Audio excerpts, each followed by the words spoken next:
Crew ఈ cinema వచ్చేసి టబు, కరీనా కపూర్ మరి కృతి సనన్ నటించినారు. ఈ సినిమాలో వీళ్ళ ముగ్గురు ఎయిర్ హోస్టెస్గా కోహినూర్ ఎయిర్లైన్స్లో పని చేస్తూ ఉంటారనమాట.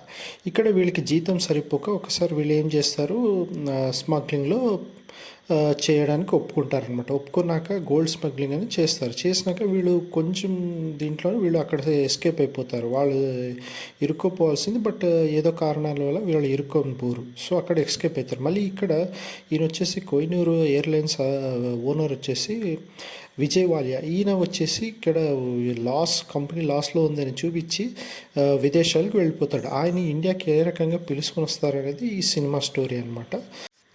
ఎలా ఉందంటే, 1000 కోట్లు అప్పులు చేసి వాటిని చెల్లించకుండా అందిన కాడికి అంతా సర్దుకొని విదేశాలకు పారిపోయిన ఎందరో వ్యాపారవేత్తల గురించి నిత్యం వార్తల్లో చదువుతూనే ఉంటాం. కొన్ని రోజుల పాటు విచారణ పేరుతో హడావుడి తప్ప వారిపై చర్యలు తీసుకున్న దాఖలాలు పెద్దగా కనిపించవు. పైగా దోచుకున్న సొమ్ముతో వారు విదేశాల్లో ఎంచక్కా విలాసవంతమైన జీవితం అనుభవిస్తుంటారు.